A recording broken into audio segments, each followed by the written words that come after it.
Hi guys, welcome back to my YouTube channel. For those who are new, hi, my name is Taylor and I am a professional cosmetologist. So today I have a hair curling tutorial to show you guys, so let's get started. So when curling your hair, there's just a couple things that you'll need. You'll need a clip, you'll need either a 1-inch or a 1/2-inch barrel curling iron. You can do a regular spring iron, or if you want to do a wand instead, that's perfectly fine. Also, you'll want a thermal protectant spray, and if you're on day 2 or day 3 like me, I would do just a dry shampoo of some kind. So typically when I start curling my hair, I'll go ahead and put my dry shampoo in. You want to make sure when you're putting your dry shampoo in that you're kind of separating your hair so it can actually get on the root of your hair, and you really don't need a whole lot.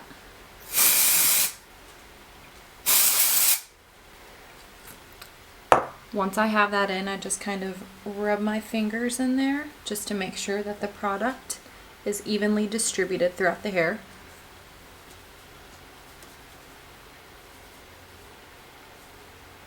And look, all the oil's gone.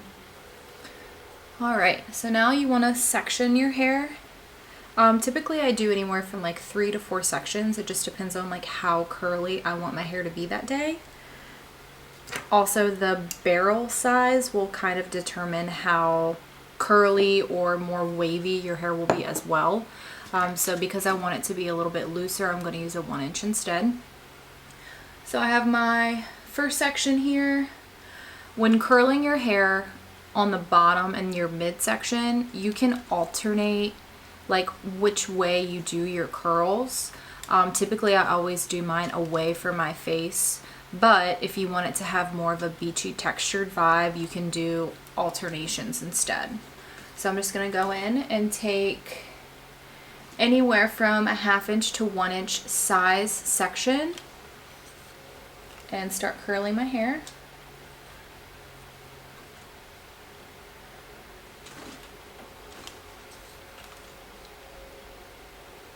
Now when you're curling, always remember wherever you start your curl will be where your curl is going to start as far as the laying process of it.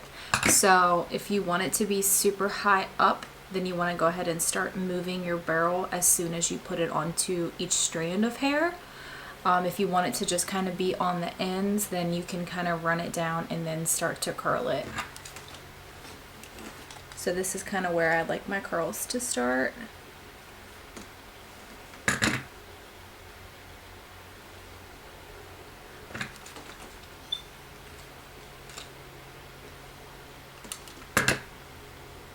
And typically the bottom, I don't really do like anything too perfect or snazzy because that's the bottom part of your head and you really can't see any of that anyway.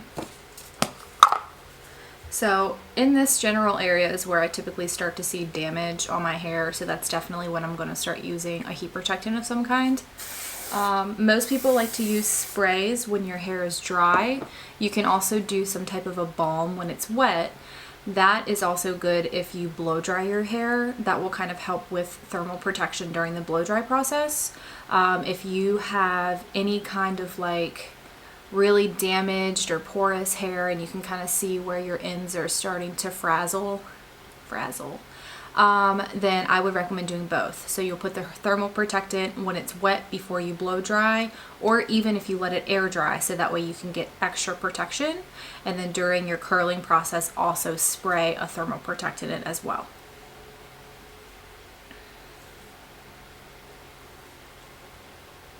Okay, so in the front I like my waves to be a little bit looser, so I am kind of taking a little bit larger of a section here, and this is where you're really going to be able to see how specifically I'm going to curl my hair.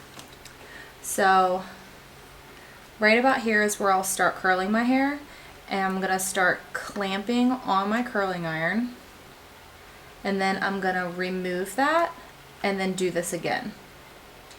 So you can kind of see right there is where I started curling my barrel, let it go, and then curl it again. Some people recommend, if you are using a barrel, to let the ends stick out. The only thing that I don't like about that is if your hair is kind of like either fuzzy, or if you have a lot of extra frizz on your ends, or if you have naturally like wavy hair, it can look undone and not in a good way. If you want your curl to look undone, you still have to do it. So I'm gonna go back in again. Right there is where I want my curl to start. I'm gonna let that go. And then I'm just lightly running the iron over the ends, and that's what's making it straight.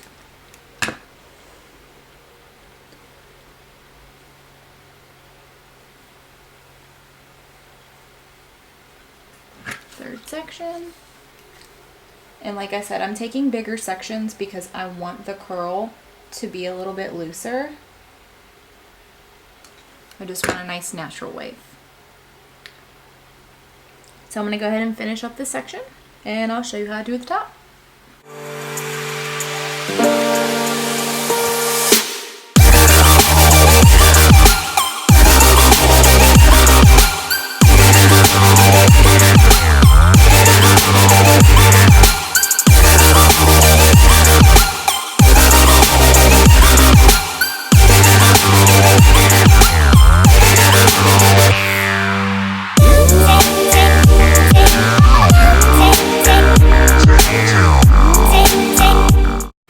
Okay, so I'm on my last section. This section particularly, because my hair is a little shorter, I do have some short layers. So when I start curling it, I'll show you with someone who has layers where you can kind of start your curl to still get a wave without it looking too curly. So I'm just gonna spray this.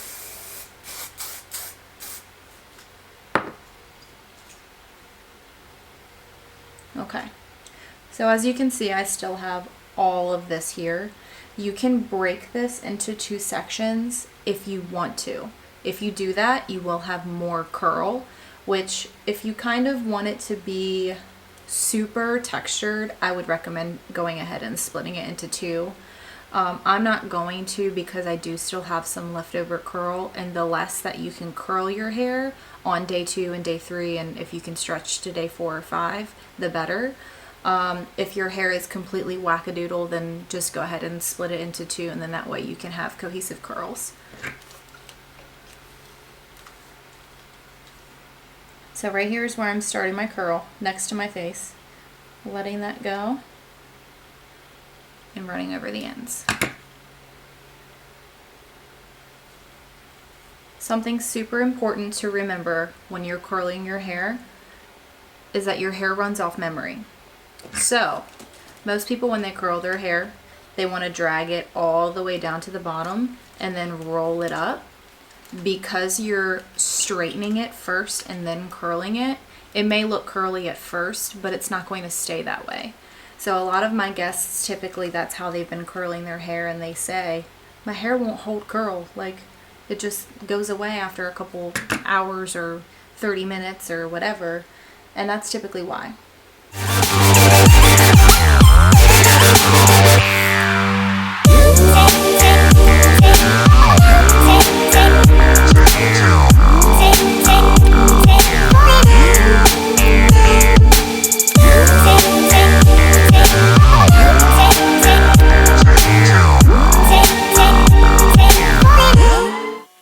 Now I have all the curls done.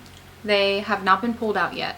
The reason why is because you want your curls to fully cool off before you start running your fingers through it or brushing it out or whatever you prefer to do to pull out the curl.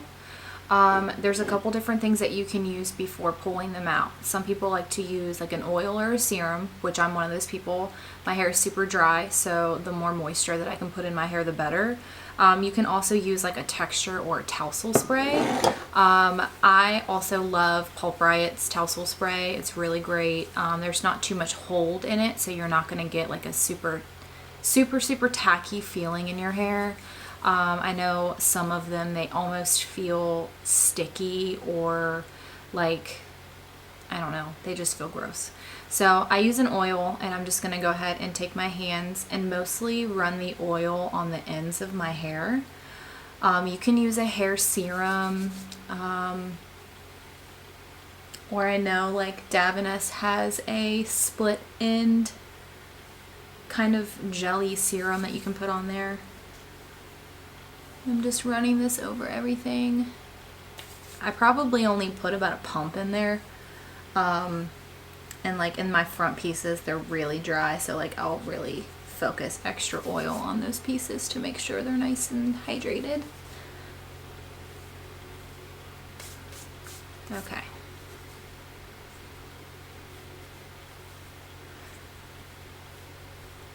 Then I just like to finish up with a little hairspray. You can do a mild hold, you can do a firm hold if you like your style to really stay in place all day. For me, because I'm usually in the salon anywhere from 4 to 9 or 10 hours a day, I like a firmer hold. And then you can just kind of mess it up if you like it to look a little bit messier. And then sometimes my bangs cooperate. If you have difficult bangs that do not stay straight throughout the nighttime, I'll take my flat iron or a curling iron and just kind of run over them a little bit, which I'm going to do now. Give me a little bit of a bend.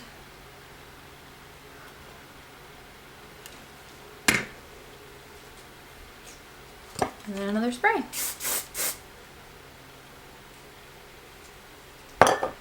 And that's it.